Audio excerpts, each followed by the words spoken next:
Baik, selamat pagi buat kawan-kawan semua. Selamat pagi juga buat kawan-kawan jurnalis.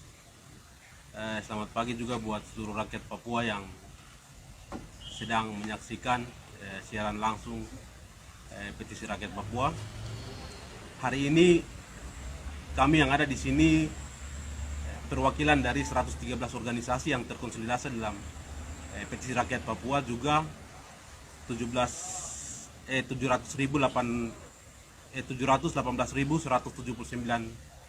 tanda tangan petisi yang sudah dilakukan oleh seluruh rakyat Papua.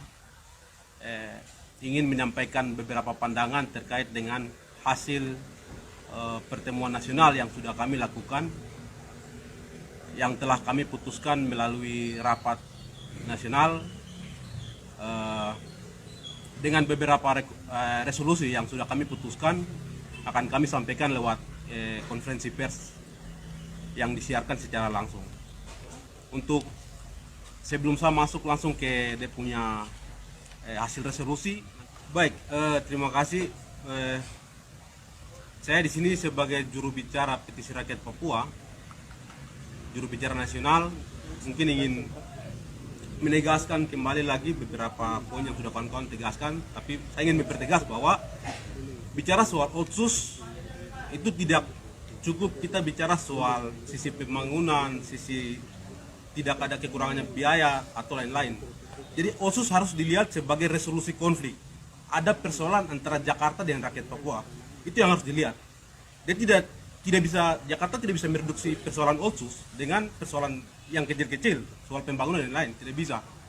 Jadi otsus ini harus dilihat sebagai resolusi konflik dari akar persoalan yang ada di Papua, mulai dari sejarah 61 sampai 2021 hingga tahun ini, hingga 2021. Juga pelanggaran HAM yang masih menumpuk hingga saat ini.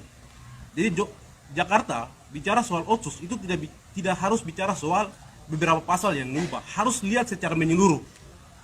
Karena otsus ada itu hasil dari persoalan antara Jakarta dan Papua.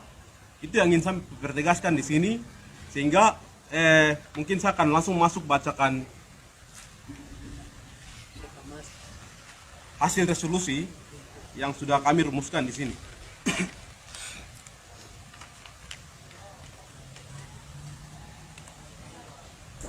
Pernyataan sikap petisi rakyat Papua cabut otsus jilid 2.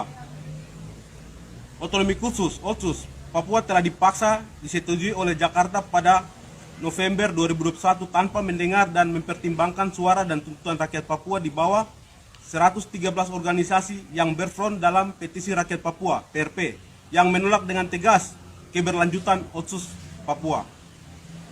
Suara-suara rakyat Papua di dalam PRP dilakukan di seluruh Papua, Indonesia, bahkan sampai di internasional. Gelombang rakyat melakukan aksi demonstrasi terus meningkat dari 2019 hingga 2021, berujung pada aktivis di seluruh kota-kota di Papua ditangkap, dipenjarakan, bahkan dibunuh oleh negara melalui TNI Polri. Seluruh rakyat Papua melalui tabulasi petisi tolak otsus di seluruh tanah Papua yang dikerjakan PRP yang diumumkan hingga mencapai 18.179 suara rakyat memilih tolak otsus pun tidak didengar oleh negara. Gelombang protes juga berujung pada penangkapan Victor Yemo, juru bicara internasional PRP, dan banyak aktivis di Indonesia dan Papua.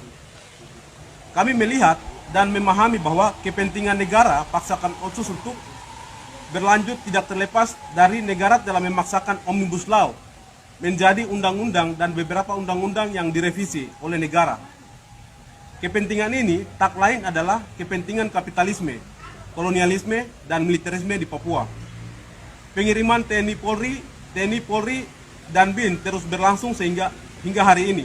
Eksploitasi sumber daya alam seperti Blok Wabu,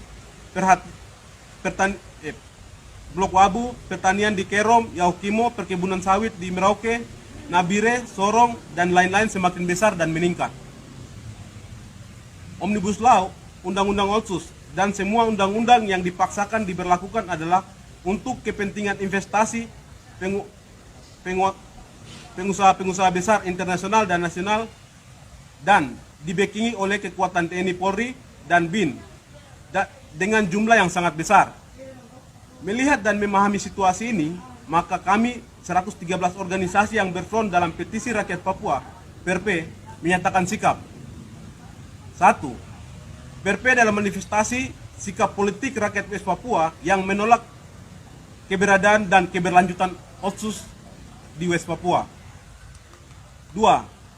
PRP akan mengawal sikap rakyat Papua untuk memperjuangkan hak penentuan nasib sendiri secara damai dan demokratis. 3. PRP menolak Otsus dan bersepakat untuk melanjutkan penggalangan petisi rakyat Papua, PRP, untuk tahapan ketiga. 4.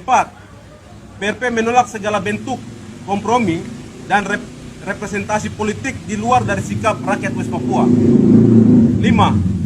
PRP berkomitmen untuk mendorong persatuan demokratik dan perjuangan pembebasan nasional West Papua.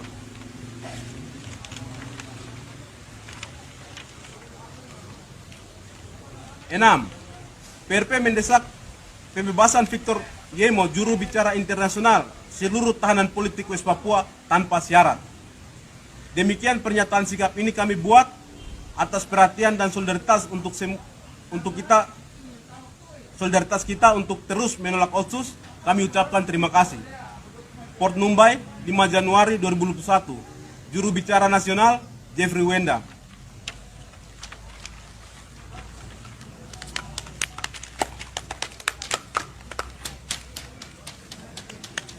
Cukup lah, ada yang mau tambah lagi? Oke, jadi satu hal lagi yang paling penting adalah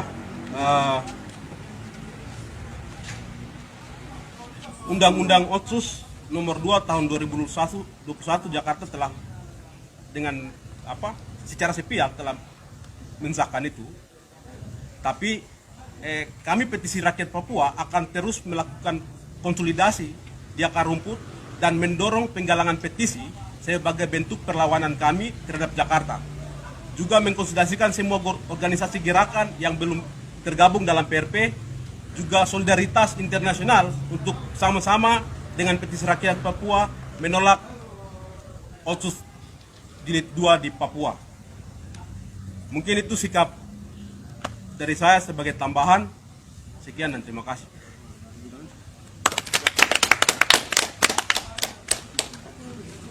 Papua Merdeka! Papua Merdeka! Papua Merdeka! Otsus! Tolak! Otsus! Tolak! Papua Merdeka! Papua Merdeka!